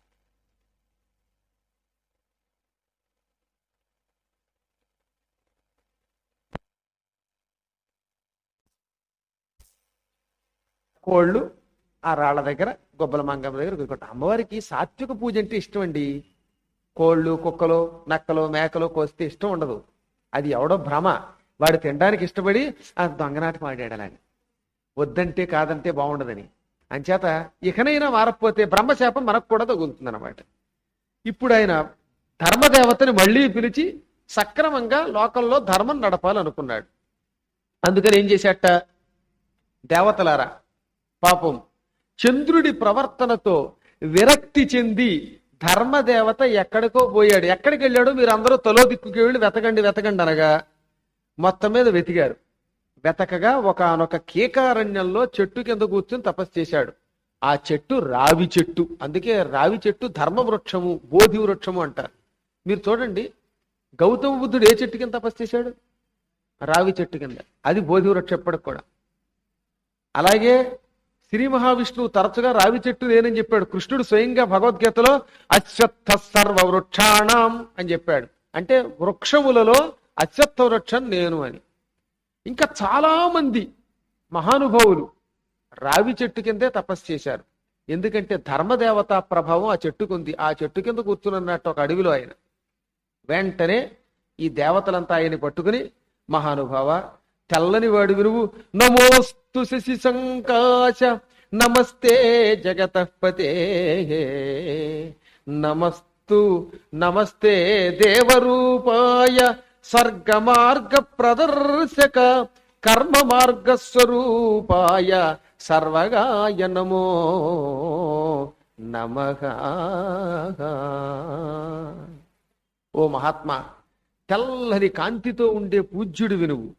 సమస్త జగాలకి నువ్వే దిక్కు. నువ్వు ఉంటేనే ధర్మం, లేకపోతే జగత్తంతా పాడైపోతుందయ్యా విచ్చలవిడితనంతో. అంచేత జగత్పతివి, దేవస్వరూపుడివి. అసలు మానవులు స్వర్గానికి వెళ్ళాలి అంటే నువ్వే దారి చూపాలి. దారి చూపడం అంటే ఏమిటి? మనం ధర్మాన్ని పరిపాలిస్తే స్వర్గాది లోకాలు వస్తాయి. అధర్మంతో ఉంటే నరకానికి పోతాం. కాబట్టి మానవుడు నరకానికి వెళ్ళాలన్నా స్వర్గానికి వెళ్ళాలన్నా నువ్వే దిక్కు. నువ్వు ఎవడిలో ఉంటే వాడు స్వర్గానికి పోతాడు. ఎవడిలో నీవు ఉండవో వాడిని విడిచిపెడతావో వాడు నరకగామి అవుతాడు. కాబట్టి అందరికీ ఊర్ధ్వగతులు, ఉచ్చగతులు, సద్గతులు ఇచ్చేవాడివి నువ్వు ఒక్కడివే సుమా. అటువంటి నీకు నమస్కారం. కర్మ మార్గం ధర్మదేవతా స్వరూపం. కాబట్టి 60 ఏళ్లు నిండే వరకు ప్రతి వ్యక్తి తన వృత్తి తప్పక చెయ్యాలి. తర్వాత తగ్గించేసుకోమని చెప్పారు. అప్ టు 60 years ప్రతి వ్యక్తి కూడా వృత్తి చెయ్యాలి. ఆ వృత్తి చెయ్యడమే ధర్మమట. అలా ధర్మాచరణ. అందుకే రిటైర్మెంట్ కూడా 58 ఏళ్ళు, కొన్ని చోట్ల 60 ఏళ్ళు పెట్టడంలో రహస్యం అది. ఈ కలియుగంలో 60 ఏళ్ల తర్వాత అసలు వాడికి ఓపిక ఎక్కడ ఏడిసింది కనుక. అందుకే 60 years అయ్యాక ప్రొఫెసర్ కూడా రిటైర్ అయిపోవాల్సింది. ఆ తర్వాత ఉద్యోగం చేసిన వాడు సక్రమంగా చేయలేడు. ఎక్స్క్యూజ్ మీ అని ఇలా కళ్ళదోడలో పెట్టి, మీరు పద్మాకర్ గారేనా అని పైకి కిందకి చూడాలి ఎగాదిగా. కాకి కడకంటి చూపుపై రాకముందే అంటాడు శ్రీనాథ మహాకవి కాశీఖండంలో. పిచ్చాళ్ళలారా, వృత్తి ఎప్పటి వరకు చెయ్యాలి అంటే కాకి కడగంటి చూపు. కాకి చూసారు ఇలా చూస్తుంది. అలాగే మన కళ్ళదోడు వచ్చాక ఇంకేంటంటే ఇలా ఎగాదిగా తోడాల్సి వస్తుంది. ఆ స్థితి వచ్చాక ఇంకా వృత్తి తగ్గించు అంటే ఇంకా 60 ఏళ్ళు చెప్పారనమాట. 60 ఏళ్ళు దాటాక ఇంకా మార్పు వచ్చేస్తుంది. చూపులోను విధానంలోను కొంచెం చాలా మార్పులు వస్తాయి. అప్పుడు దైవభక్తితో ఎక్కువ కాలక్షేపం చెయ్యాలి. అందువల్ల ఇప్పుడు ఏం చెబుతున్నాడు, ఎవడు ఆయువులో ఆయుర్దాయంలో సింహభాగం కర్మ మార్గంలో ఉంటాడో వాళ్ళను అనుగ్రహిస్తావు. అంటే 60 ఏళ్ల వరకు వృత్తిని సక్రమంగా చేసే వాళ్ళలో నీవు ఉండి వాళ్ళకి స్వర్గం ఇస్తావు. అటువంటి స్వరూపా నీకు నమస్కారం. సర్వము వ్యాపించి ఉండగలిగేవాడివి నువ్వు, నీకు నమస్కారం. భూమి దేని వల్ల రక్షింపబడుతున్నది అంటే ధర్మం వల్ల. ధర్మం బాగుంటే భూమి ఉంటుంది, లేకపోతే భూమి ఉండదని చెప్పాంగా. అంచేత త్వయేయం పాల్యతే పృథ్వీ, ఈ భూమండలాన్ని నీవే పరిపాలిస్తున్నావు అంటే ధర్మమే పరిపాలిస్తున్నవి. ఇటు ముల్లోకాలలో, ఆకాశంలో, భూమిలో, నేల పాతాళంలో కూడా ధర్మదేవత నీవే ఉండి పరిపాలిస్తున్నావు. చరాచర ప్రపంచంలో అంతో ఎంతో ధర్మం లేకపోతే ఈ భూమి నిలబడదు. అందుకని నీవు పూర్తిగా పోతే ఈ జగత్తు నశిస్తుంది. అలా నాశనం లేకుండా జగత్తుని కాపాడుతున్న ప్రభు నీకు నమస్కారం. చతుష్పాదో భవాన్ దేవా చతుశృంగ స్త్రిలోచనః సప్తహస్తి స్త్రిబంధశ్చ వృషరూప నమోస్తుతే. ఓ దేవా, నీకు 4 పాదాలున్నాయి, 3 కొమ్ములున్నాయి, 3 కళ్ళున్నాయి, 7 చేతులున్నాయి, 3 బంధాలున్నాయి. ఇటువంటి వాటితో వృషభ రూపంతో ఉన్న నీకు నమస్కారం. నువ్వు లేకపోతే మేము వెర్రి మార్గాలలో తిరగరాని చోట్ల తిరిగాం, పిచ్చి మార్గాలు పట్టిపోయాం. ఇప్పుడు ఆ మార్గం అధర్మపరులైన మూర్ఖులకి ఇయ్యి, మాకు మాత్రం నువ్వే పరమగతివి, మాకు ధర్మమే ఇయ్యి అనగానే వెంటనే ఆయన ఆనందంతో వాళ్ళని చూశాడు. వాళ్ళలో అధర్మం పోయి మళ్ళీ ధర్మపరులయ్యారు. చంద్రుడిలో దుర్బుద్ధి పోయి సద్బుద్ధి వచ్చింది. అందరికీ సద్బుద్ధి వచ్చేసింది. రాక్షసులకు కూడా ధర్మం వచ్చింది. ఇదంతా ఏ తిథి నాడు జరిగింది అంటే త్రయోదశి నాడు జరిగింది. అందుకే త్రయోదశిని ధర్మతిథి అన్నారు. ఏమన్నారు? ధర్మతిథి. త్రయోదశి నాడు ఎవరైనా ధర్మదేవతని అనుష్ఠానం చేయాలనుకుంటే వాళ్ళకు ఒక నియమం చెప్పారు. ఏమిటి అంటే ఆ పూట పప్పు లేని పదార్థం తీసుకుని, అది పప్పు అంటే ఏ పప్పు అయినా అవ్వచ్చు. కందిపప్పును పెసరపప్పు మానేసామండి మేము, పప్పు వద్దన్నారు కదండి అని ఒక ఆవిడ 1 కేజీ జీడిపప్పు తింది. అంచేత అక్కడ జీడి ఉన్న పప్పు ఉంది కాబట్టి కేజీ జీడిపప్పు నేతిలో వేయించుకుని కమ్మగా మాత్రం కారం ఉప్పు దొల్లుకుని రైల్లో తిన్నట్టుగా తిని ఉపవాసం ఉంటామంటే కుదరదు. అసలు పప్పు, అది వేరుశనగ పప్పు ఇంకో పప్పు, ఏ పప్పు అయినా పప్పు మాత్రం విసర్జించి త్రయోదశి తిథి నాడు సూర్యోదయం నుంచి సూర్యాస్తమయం దాకా పూర్తిగా ఉపవాసం ఉన్న పర్వాలా, లేదా పప్పు అయినా విసర్జించి ఏదో ఒకటి కొంచెం తిని లఘువుగా తిని అమ్మవారి ఉపాసన చేస్తే అటువంటి వాడిని వాడి ధర్మం శాశ్వతంగా నిలబెట్టి వాడికి ఉచ్ఛగతి ఇచ్చి ఇహలోకంలో సంపదించి పరలోకంలో మోక్షం కూడా ఇస్తుందిట. ఇది సులభమైన మార్గం. ఎందుకంటే పెద్ద మార్గం ఒక పప్పు మానం అన్నాడు అంతే ఒకరోజు. ఇంతకీ ఈయన భూలోకంలో అడవిలో ఉన్నాడన్నాగా ఈ అడవి ఎక్కడుంది అంటే ఇప్పుడు ప్రస్తుతం రాజస్థాన్లో ఉంది. దానికి ఈ ధర్మదేవత పేరు మీదుగా ధర్మారణ్యము అని పేరు వచ్చింది. రాజస్థాన్లో 2 పవిత్ర అరణ్యాలు ఉన్నాయి. ఒకటి పుష్కరారణ్యం, అంటే ఇప్పుడు మౌంట్ ఆబు అంటున్నారు కదా, అదనమాట. రెండవది ధర్మారణ్యం. ఇది ఉన్న ప్లేసు నెక్స్ట్ వచ్చినప్పుడు చెబుతా. ఇందులోనే చెప్పాడు తోట, ఫలానా తోట అని. ఇది రాజస్థానే కాకుండా ఇంకా 2-3 స్టేట్లో కూడా వ్యాపించిందిట. అది ఎక్కడుందో నేను అన్ని రాసిపెట్టి ఉంచా, అది చెబుతా. ఈ 12 అరణ్యాల గురించి నేను ఒక పుస్తకం రాశాను, మీరు ఇదివరకు చదివే ఉంటారు. 1999లో మనం నైమిషారణ్యం వెళ్ళినప్పుడు చెప్పా.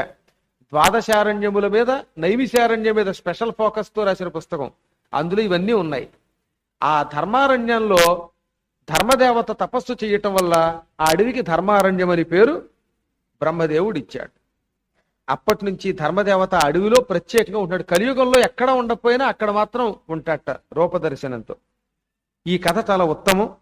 ఇది త్రయోదశి నాడు చదివినా, త్రయోదశి నాడు ఈ కథ చదవలేకపోయినా కనీసం గుర్తుకు తెచ్చుకుని పాయసంతో ఎవరికైనా భోజనం పెడితే, త్రయోదశ్యాం పాయసేన స్వశక్త్య, సొంత డబ్బుతో పాయసం వండి, వాడి పద్మాకర్ గారు 25 రూపాయలు ఇవ్వండి అని ఈయన దగ్గర పుచ్చుకుని పాయసం వండకూడదు.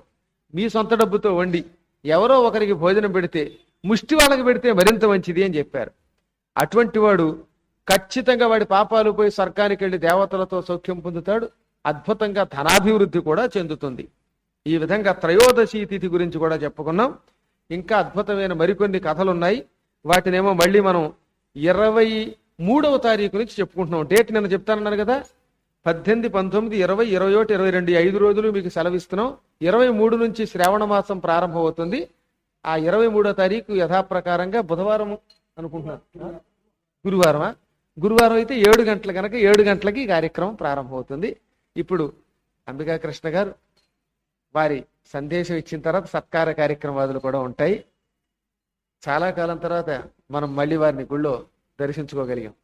అష్టాదశ పురాణాన్ని సకృత్వ భగవాన్ ముని వ్యాసుడి 18 పురాణాలు రాసి ఇచ్చి వాటిని మాతృస్వరూపంగా చెప్పారు.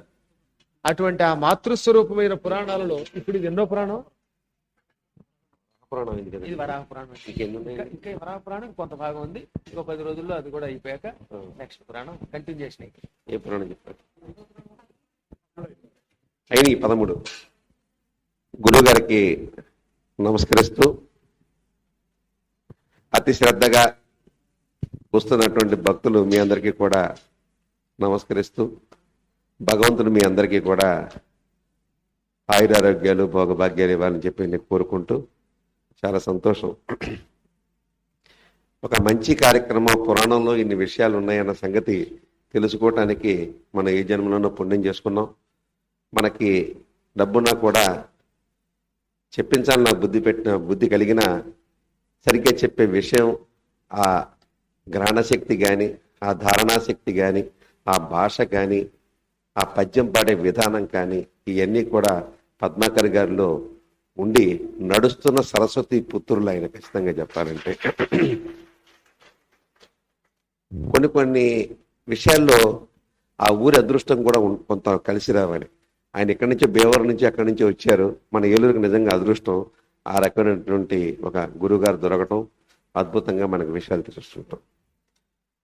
ఈ పురాణాలన్నీ కూడా నేను ఇక్కడ రాకపోయినా కూడా ప్రతి పురాణం వింటున్నాను. ఇప్పుడు చెప్పిన పురాణం, ఇంతవరకు చెప్పిన పురాణాలు మొన్నటి వరకు కూడా క్యాసెట్లో సీడీలు విన్నాను. మళ్ళీ వినాలి ఇక్కడ రేపటి నుంచి. అయితే నాకు ఒకటి బాగా అర్థమవుతోంది ఏంటంటే, భక్తి అనేది మనకు ఒక శక్తి. ఆ భక్తిని మనం ఒక కారు నడవాలంటే పెట్రోల్ కావాలి, ఒక రైలు నడవాలంటే డీజిల్ ఇంజిన్ రైలు కావాలి, లేకపోతే కరెంటు కావాలి, విమానం నడవాలంటే పెట్రోల్ కావాలి, మనిషి నడవాలంటే ఆహారం కావాలనుకుంటాం మనం. కానీ ఆహారంతో పాటుగా ఆ శక్తి, ఆత్మశక్తిని ముందుకు నడిపించాలంటే ఆ ఆత్మ ఉంటేనే కదా మనం తినేది, ఆ ప్రాణం ఉంటేనే కదా మనం తినేది. అంటే ప్రాణశక్తి దైవశక్తి. ఆ ప్రాణశక్తికి మనం ఏ రకమైనటువంటి ఆహారం ఇస్తున్నాం అనేది చాలా అవసరం. నేను అనుకుంటాను, భక్తిగా మనం పొద్దున్న అష్టోత్తరమో, సహస్రనామో, ధ్యానమో, జపమో, తపమో, ఏదో రకరకాల 16 విధానాలు ఏదో ఉన్నాయి. అందులో ఏదో ఒక విధానం ద్వారా కొలుస్తూ ఉంటాం. తెలిసి తెలియకుండా ఎన్నో పాపాలు చేస్తూ ఉంటాం. ఉదయం నుంచి సాయంత్రం వరకును మనం చెయ్యాలని అనుకోకపోయినా పాపాలు చేస్తుంటాం. మనం క్రియతో చేయకపోయినా మనసుతో చేస్తుంటాం పాపాలు, లేదా మరో రకంగా చేస్తుంటాం పాపాలు. ఈ రకమైన పాపాలన్నిటికీ వల్ల మనలో ఉన్నటువంటి శక్తి క్షీణించిపోతూ ఉంటే ఆ శక్తిని మళ్ళీ చార్జ్ చేసుకుంటాం భక్తి ద్వారా. అయితే ఇది ఎంతకాలం? దీనికి అంతం ఎప్పుడు? అసలు మనం చేసేది కరెక్టా కాదా? మనం చేసే పూజలో విధానంలో నేను ఒక ఆయన చెప్పాను, నాకు ఒక దగ్గర విన్నా, నేను మంత్రం చదువుతున్నారు. ఆ మంత్రం చదువుతున్నప్పుడు ఓం తత్సత్వరేణ్యం భర్గో దేవస్య ధీమహి ధియో యో న ప్రచోదయాత్ అని చెప్పి ఒక గాయత్రి మంత్రం ఉంది. ఆ గాయత్రి మంత్రాన్ని అందరం చదువుతాం. అయితే కొంతమందికి అది పనికి రావట్లేదు. కొంతమంది ఏమో ఎన్ని చదివినా నాకేం జరగట్లేదండి గురువు గారు, ఎన్ని జరిగినా నాకేం జరగట్లేదండి, మరి ఏంటో తెలియట్లేదండి అని అనిపిస్తుంటుంది. అయితే ఏమిటవుతుంది, మీకు ల్యాప్టాప్ ఉంది లేదా కంప్యూటర్ ఉంది. కంప్యూటర్లో మనం మనకు ఐడి కోడ్ చెప్పి మన కోడ్ కొట్టకపోతే అది పనిచేయదు, ఆ అకౌంట్ ఆన్ అవ్వదు. అంటే ఒక వెబ్సైట్ తీసుకుని ఆ వెబ్సైట్లో అంబికా కృష్ణ @so అని పెట్టిన తర్వాత మన కోడ్ వర్డ్ కొట్టాలి అక్కడ. మళ్ళీ ఆ కోడ్ వర్డ్ కొట్టకపోతే ఆ అకౌంట్ ఓపెన్ అవ్వదు. అలాగే ఈ మంత్రం ఉచ్చారణలో కూడా ఉచ్ఛ్వాస నిశ్వాసలతో కూడినటువంటి ఒక లయబద్ధంగా మంత్రం చదివినప్పుడు మాత్రమే అక్కడ కంప్యూటర్ ఆన్ అవుతుంది. వచ్చిన చిక్కు ఏంటంటే, మనం ఎవరికీ రాదు నిజంగా చెప్పాలంటే. పద్మాకర్ లాంటి వారు ఏలూరు మొత్తం మీద 3,50,000 జనాభా ఉంటే ఆ 3,00,000 జనాభాలో ఉచ్ఛ్వాస నిశ్వాసాలతోటి కరెక్ట్గా ఆ ధారణాశక్తితోటి ఆ ఎత్తు పల్లాలు, అంటే ఆ ఎక్కడ తగ్గించాలి, ఎక్కడ స్వరం పెంచాలి, సుస్వరంగా ఎక్కడ ఉండాలి అనేది ఇవన్నీ తెలిసిన వాళ్ళు అలా ఉంటారు. కానీ అలాగ మనం కాలేం కదా. అలా మనం అలాగైతే మన జీవితాలకి, మన వ్యాపారాలకి, మన కుటుంబాలకి, మనకుండే వృత్తి అది కాదు. అటువంటప్పుడు మనం ఎలా చేయాలి, అటువంటప్పుడు మనం భక్తిని ఎలా పెంచుకోవాలి, అటువంటప్పుడు ఆ శక్తిని, ఆ ధారణా శక్తిని కానీ లేకపోతే ఆ మూల శక్తిని కానీ ఏ రకంగా మనం పొందాలి అనేదానికి కారణం పురాణం. ఆ పురాణాన్ని ఈయన ద్వారా వినటం వల్ల మనకి నోటితో మంత్రం సరిగ్గా పలకలేకపోయినా, ఆ ఉచ్ఛ్వాస నిశ్వాసాల ద్వారా నా ధారణా శక్తి ద్వారా కానీ ఆ వాయిస్లో ఉన్నటువంటి ఆ సౌండ్స్, వైబ్రేషన్స్ రాలేకపోయినా, ఈయన వినే పురాణాలు మనసులో నిర్మితం చేసుకుని, ఈయన చెప్పే పురాణాలు పుస్తకాలలో కాకుండా మస్తకాలలోకి ఎక్కించుకొని దాన్ని మనం అప్పుడప్పుడు కనుక అనుకుంటూ ఉంటే అదే ఒక మంత్రం, అదే ఒక బలం, అదే దైవ బలం అని చెప్పి నాకు పూర్తి నమ్మకం, విశ్వాసం. అది నేను పొందాను, అదేదో నేను అనుభవిస్తున్నాను.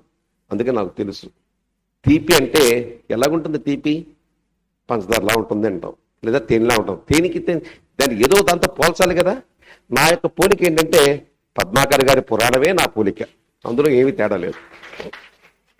కాబట్టి మీరు కూడా దయించి అందరూ కూడా వింటున్నాం, ఏదో కథలా వింటున్నాం, వస్తున్నాం వెళ్తున్నాం అనుకోకుండా దానిలో లీనం అవ్వండి. అదొక భగవత్ కార్యంగా భావించండి. ఆ లీనం అయిపోయి అది మనసులోకి ఎక్కించుకుని నెమరు వేసుకోండి. అప్పుడప్పుడు మీరు నెమరు వేసుకుంటూ, లేదా ఎవరన్నా ఒక వేవ్ లెంగ్త్ ఉన్న వాళ్ళు తటస్థపడినప్పుడు ఇందులోని కార్యక్రమం లేకపోతే ఇందులో ఉన్న విషయం ఏదన్నా వాళ్ళతో చర్చించుకోండి, వాళ్ళకి కథ చెప్పండి. ఇదివరకు నేను పురాణంలో ఒకసారి చెప్పారు, ఈయన కపిల గోవుని ఎందుకు దానం చెయ్యాలి, మామూలు గోవు కంటే కపిల గోవు తాలూకా పుణ్య కార్యక్రమం ఏమిటి అనేది ఒక కథలో చెప్పారు. శివపురాణంలో వచ్చింది, అది నాకు బాగా గుర్తు. నేను చాలా మందికి ఎప్పుడన్నా వేవ్ లెంగ్త్ కలిసిన వాళ్ళతో వెళ్ళి బారులో కూర్చుని మనం కపిల గోవు గురించి చెప్తే ఆడికి అర్థం కాదు. ఎదురుగుండా ఉన్నవాళ్ళు వేవ్ లెంగ్త్ కలిసినప్పుడు వాళ్ళలో కూడా భక్తిభావం కొద్దో గొప్ప ఉన్నప్పుడు సమయానుకూలంగా ఆ కథని అనేక మందికి నేను చెప్పాను. దేవాలయాల్లో ప్రదర్శన ఎలా చేయాలి, విష్ణు దేవాలయాల్లో ఎన్నిసార్లు చేయాలి, అమ్మవారి దేవాలయాల్లో ఎన్నిసార్లు చేయాలని చెప్పి గురువుగారు చెప్పారు. అది నేను ఎన్నోసార్లు చెప్పాను. అలాగే మీరు కూడా నేను ఎందుకు చెప్తానంటే, ఇది మీ అందరూ ముఖతా విన్నారు, నేను టెక్నికల్గా విన్నాను. ఒక రకంగా చెప్పాలంటే సీడీల రూపంలో విన్నాను. నేను ముఖతా విన్న వారికి ఇంకా అదృష్టం ఇంకా ఎక్కువ రావాలి. ఎందుకంటే ఆ వైబ్రేషన్స్ డైరెక్ట్గా మీకు వస్తూ ఉంటాయి. ఆ వైబ్రేషన్స్ని అనుభవించండి. తద్వారా మీ అందరూ కూడా పునీతులు కండి కావాలని కోరుకుంటూ, పద్మాకర్ గారు నేను ఒకటే రిక్వెస్ట్ చేస్తున్నాను, మీరు చాలా కాలం తీసుకుంటున్నారు గురువుగారు, దయించి గబగబా ఆ పురాణాలు చెప్పి మీరు అప్పుడు అమెరికా వెళ్తారో లేకపోతే సింగపూర్ వెళ్తారో వెళ్ళండి. దయించి మీరు బాగా ఉన్నత స్థితిలోకి వచ్చినారు, చాలా సంతోషం. మాకు కావాల్సింది ఆ మిగతా పురాణాలు. ఇప్పటికి 13 పురాణాలు అయినాయి అంటున్నారు, అంటే ఇంకా 5 పురాణాలు ఉన్నాయి. ఈ 5 పురాణాలు ఏకదాటిగా కంటిన్యూగా చెప్పేస్తే మీకు గండబెండం దొరికేస్తాను నేను. నమస్కారం సార్. ఇంకా ఆయన మాట్లాడాక మళ్ళీ నేను మాట్లాడేది పురాణం చెప్పినట్టే ఉంటుంది అనమాట. అంచేత భక్తుల్లో మేస్టారును రాధాకృష్ణ గారు ఒక్క 2 నిమిషాల స్పందన తెలియజేస్తూ ఉంటున్నారు. వీరందరూ కూడా సంపూర్ణ కృతజ్ఞతలతో ఉన్నారు.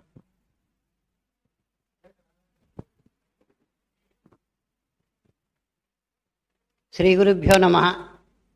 ఇక్కడ గురువు గారు మనకి పురాణాలన్నీ ప్రవచనం చేయడానికి మూల కారణమైనటువంటి కృష్ణ గారు. మనం డబ్బు లేకపోతే ఏ పని చేయలేం, కానీ డబ్బు ఉండి వినడానికి అవకాశం కలిగించినటువంటి కృష్ణ గారికి, వారి కుటుంబానికి ముందర ధన్యవాదాలు చెప్పుకోవాలి. ఎందుకంటే ఓ 10 రూపాయలు ఇచ్చి గురువుగారు రండి నాకు ఈ ఉపన్యాసాలు చెప్పండి అంటే వారి కుటుంబ పోషణ, వారి బాధ్యతలు అన్నీ కూడా ఉన్నాయి. ఇలాంటి పోషకులు లేకపోయినట్లయితే మనం ఈ పురాణాలని, ప్రవచనాలను వినలేము.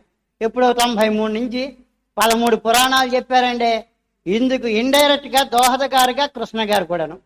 అలాగే నిన్న గురుగారు చెప్తూ 4 మాటలు చెప్పారు. ఏమని, రూపాయిలో 1/4 వస్తుంది అంటే పార్ట్ ఉన్నట్లయితే, ఒక రౌండ్ ఉన్నట్లయితే చెప్పిన వారికి 1/4, చెప్పించిన వారికి 1/4, విన్నవారికి 1/4, మిగిలిన ఇవన్నీ ప్రచారం చేసి ఈ మైక్ సెట్ వగైరాలు ఈ అరేంజ్మెంట్స్ అన్నీ చేయడానికి, ప్రసాదాలు అందించేందుకు ఇవన్నీ చేసిన వాళ్ళకి 1/4. మొత్తం టోటల్గా 1 రూపీ అయితే 4 భాగాల కింద వస్తుంది.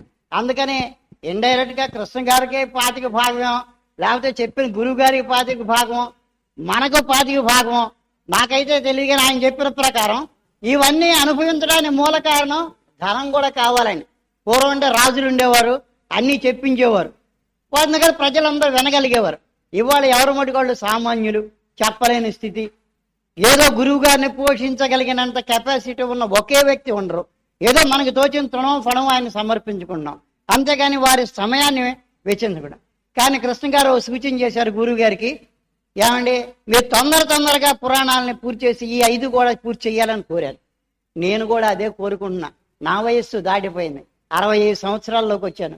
రిటైర్ అయిన ముందర ఉపాధ్యాయుడిగా పనిచేసిన, అనేక చోట ఉపన్యాసాలు విన్నప్పటికీ ఎప్పుడు ఈ 5 పురాణాలు కూడా వింటానా? నన్ను దైవం పిలుస్తాడు, ఏదో రోజున ప్రతి వాళ్ళని పిలుస్తాడు.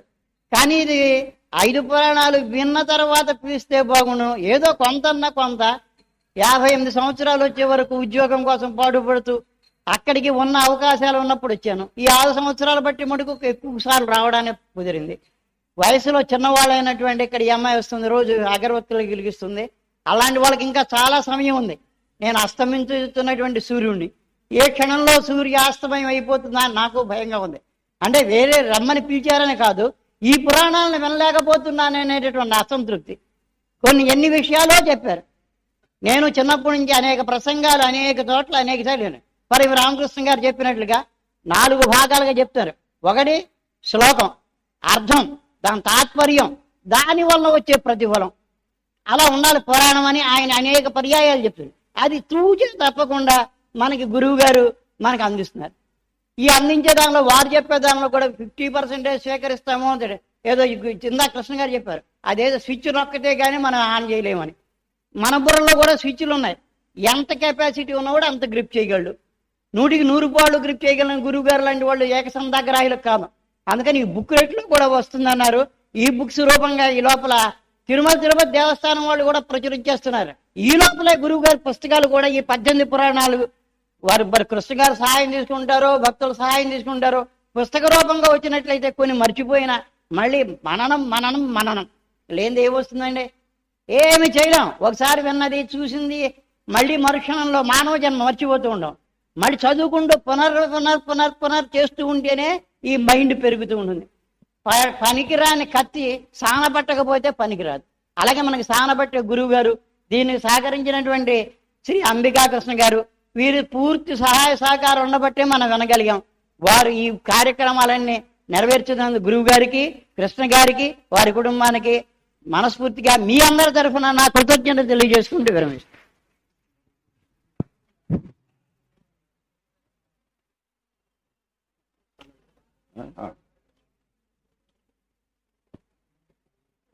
ఎంతో మంది విజ్ఞులు, రసజ్ఞులు, మాతృమూర్తులు ఉన్నటువంటి సభకి నమస్కారం. ప్రత్యేకం ప్రపంచంలోని యావత్ ఆంధ్రుల పాలిటి భాగ్యరాశి పద్మాకర్ గారికి, ప్రత్యేకంగా ఏలాపురి వాసుల యొక్క నోము పంట శ్రీ కృష్ణ గారికి నమస్కారం. ఎందుకంటారా, మనకి 18 పురాణాలు చెప్పడమే కాదు, అవతల అవధానంలోనే కాదు, సరి అయినటువంటి మనిషిని మనకి సెలెక్ట్ చేసి 18 పురాణాలు చెప్పించడం అనేది మనకి చాలా భాగ్యం చేసుకున్నాం. జుమణి పద్మాకరము వికచముగా చేయు. జుమణి పద్మాకర అవతల సూర్య భగవానుడు వచ్చేటప్పటికి ఆ కమలాలన్నీ విచ్చుకుని అలా ఉండిపోతాయి. కుముదహర్షంబుగా వించు అమృత సూతి. రాత్రి చంద్రుడు వచ్చేటప్పటికి చక్కగా ఈ కలుపులన్నీ విచ్చుతాయి. అర్థితుడుగాక జలమిచ్చు అంబుధరుడు. సజ్జనులు తారె పరహితార్థ చరణమతులు. ఏమిటయ్యా ఇది కోరే ఏమన్నాను, ఆయన రమ్మని కోరలేదే, అయినా ఆయన వచ్చి సహాయం చేశాడు, ఇవన్నీ విచ్చుకున్నాయి. అలాగే మనం ఎప్పుడు నాట్ బీయింగ్ ఆస్క్డ్ ఫర్, మేఘం దానంతట అదే వర్షం ఇస్తుంది. అలాగే అంబికా కృష్ణ గారిని సంకేతది సజ్జనులు తారే పరహితాచరణమతు. ఈ మంచి వాళ్ళు ఉన్నారే, వాళ్ళంతటి వాళ్ళే ఇతరులకు సహాయం చేసేటటువంటి మహానుభావులు. ఈ కోవకి చెందిన వారు ఈ అంబికా కృష్ణ గారు. ఎందుకంటే మనకి 18 పురాణాలకి చెప్పించడం, సరైన వ్యక్తిని చెప్పించడం, ఇది నిజంగా మన పాలిటి నోము పంట. అయిన అంచేత ఆయన మనం ఎవరు కోరలేదే. 18 పురాణాలు 18 పురాణాలు ఉన్నాయన్న సంగతి నాకు తెలియదే. అలాంటిది 18 పురాణాలు చెప్పమండం, దాని ప్రతి చాలా శ్రద్ధగా చెప్పించడం, ఆయన వినడం, ఆయనకి ఎంత శ్రద్ధ ఉంటే ఇది చేశారో దీనివల్ల వారు చెప్పినట్టుగా మా అందరికీ కూడా సభ్యత మోసులెత్తి గుణ సంపద తీవలు సాగే రాగ వాల్లభ్యము పల్లవించే సరళత్వము పువ్వులు పూచే స్వీకృత పరాకృత పుణ్య ఫలము పండే మాకు అభ్యుదయంబు చేకూరే అంబికా కృష్ణ. మాకు ఇవన్నీ కూడా వినడం వల్ల చక్కగా ఎంతో చక్కగా మనుషుల్లో చాలా తేడా వచ్చింది. అందరికి కూడా స్పష్టంగా చూస్తున్నాం, క్వశ్చన్ లేదు అందులో. ఈ అన్నింటికంటే అందుకే వారు చెప్పారు, అన్నింటికంటే గొప్పది ఈ రోజుల్లో శ్రవణం కంటే ఇంకోటి 9 చెప్పారు. 9 కంటే కంటే శ్రవణం. అందులో శ్రవణం ఆయన ఆలపిస్తుంటే అతను సంస్కృతంలో వారు చెప్పినట్టుగా కృష్ణ గారు సంస్కృతంలో ఆలపిస్తూ తెలుగులో అర్థం చెబుతుంటే మా ఏమని శంకర వీణ ఆమని కోయిల పాట విన్నట్టుగా ఉంటుంది. అలాంటి చక్కటి ఇదిగా చేస్తూ ఉంటారు.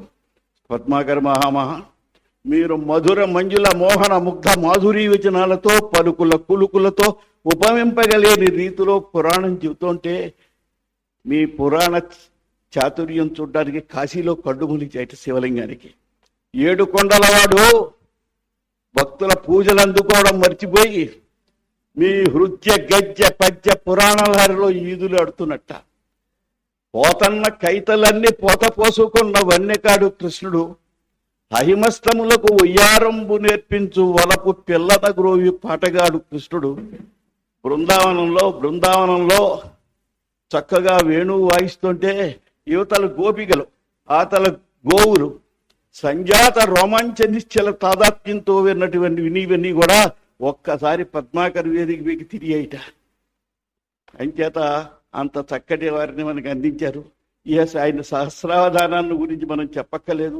త్రిభాషా మహాసహస్రావధానం నేను ఒక్క మాటలో చెప్పాలి అంటే మన తాత తండ్రులు షిరిడీ బాబాతో ఉన్నారు.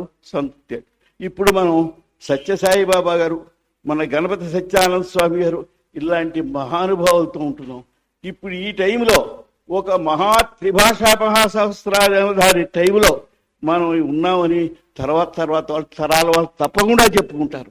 ఎందుకంటే 3 భాషల్లో పురాణం చెప్పడం అనేటువంటి సహస్రావధానం చేయడం అనేటువంటిది అసలు నభూతో నభవించేంత వరకు జరగలేదు. అనేక మంది అంచేత పద్మాగర్ గారి టైంలో ఉండో ఈ మహానుభావులతో మనం ఉన్నాం. ఇప్పటికీ అడుగుతూ ఉంటారు, అదేదో ఉంది చూడండి, అదే చేసేటైనా అని అంటూ ఉంటారు. త్రిభాషా మహాసహస్రావధానం తెలియకుండా నన్ను వెళ్ళినప్పుడు. అంచేత ఇలాంటి అవకాశం కల్పించారు. చక్కగా ఇంకా చాలా చెప్పాలి. అసలు ఈ త్రిభాషా మహాసహస్రావధానాన్ని గురించి 4 ముక్కలు 4 పద్యాలు పాడాలనుంది. అంచేత మీకు అందరికీ కూడా నాకు ఈ అవకాశం ఇచ్చినందుకు నమస్కారం. మరొక ముఖ్యమైన విషయం ఏంటంటే దేవి భాగవతం కథ 1996 కదండి. 96లో మనం చెప్పించాం మొట్టమొదల. ఇప్పుడు వచ్చే నెల నుంచి శ్రావణ మాసంలో మొదలు పెడదాం అనుకుంటున్నాం. ఈ తిరుమల తిరుపతి దేవస్థానం ఛానల్ టీవీ చూస్తున్నాను ఉంటారు చాలా మంది. అందులో దేవి భాగవతం తీయబోతున్నాను నేను. దానికి మొత్తం పర్యవేక్షణ అంటే కథాపరంగా ఏ రకమైనటువంటి కృత్తికమైనటువంటి సినిమా టెక్నిక్ల కోసం కథలు మార్చేసే పద్ధతి లేకుండా పూర్తిగా పురాణాల్లో ఏ రకమైనటువంటి కథ ఉందో నాకు అలాగే కావాలండి, నేను అలాగే చూస్తాను, అలాగే తీస్తానని చెప్పాను నేను. గురుగారు పూర్తిగా దానికి పర్యవేక్షకులుగా ఉండబోతున్నారు ఈ దేవి భాగవత కథలకి.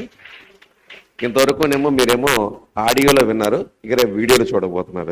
అది దేవి భాగవత కథలు. అది బహుశా మేము శ్రావణ మాసంలో షూటింగ్ మొదలుపెట్టినా కూడా మనకి ఎంత వచ్చేటప్పటికల్లా నా ఉద్దేశం జనవరి నుంచో లేకపోతే డిసెంబర్ నుంచో టెలికాస్ట్ కావచ్చు అనుకుంటున్నాను. ప్రతి వారానికి 2 ఎపిసోడ్లా ఇంటికి మాట్లాడుతున్నానండి. దగ్గర ఒక 100 ఎపిసోడ్లో దేవి భాగవత కథలు ఎంతవరకు వీలైతే అంతవరకు తీద్దానికి సంకల్పంలోనూ తిరుమల తిరుపతి దేవస్థానం వాళ్ళతో అందరితో నేను మాట్లాడుతున్నా, నాకున్న పరిచయాల మేరకు మాట్లాడటం జరిగింది. అంతా ఓకే అయిపోయింది. సో అది కూడా మీరు చూసి సర్వేంద్రియాణం నయనం ప్రధానం అన్నట్టుగా ఎంతమంది చెప్పినా కూడా కంటితో చూసింది ఇంకా జ్ఞాపకం బాగా ఉండిపోద్ది. కాబట్టి అది చూసుకుని మీరు కూడా పుణ్యతులు కానండి, భక్తులు పుణ్యతులు చేద్దాం. మీరు అందరూ భక్తులైతే ప్రపంచమే భక్తిమయం అయిపోతే ఇంక అంతకంటే కావాల్సింది ఇందాక ఆయన చెప్పినట్టుగా మళ్ళీ ఈ కలియుగంలో చాలా కలియుగాలు వచ్చినాయి, ఈ చాలా కలియుగాలు అందరూ పాపాలు చేశారు, మరి ఏంటి ఈ కలియుగంలో ఏలుల్లో అందరూ పుణ్యం చేశారని చెప్పి ధర్మదేవత ఇక్కడ 4 కళలు ఉంటుందేమో ఎవడో తెలుసు, ఏలుల్లో ఉంటే ఉండొచ్చు కూడాను. చాలా సంతోషం. నమస్కారం.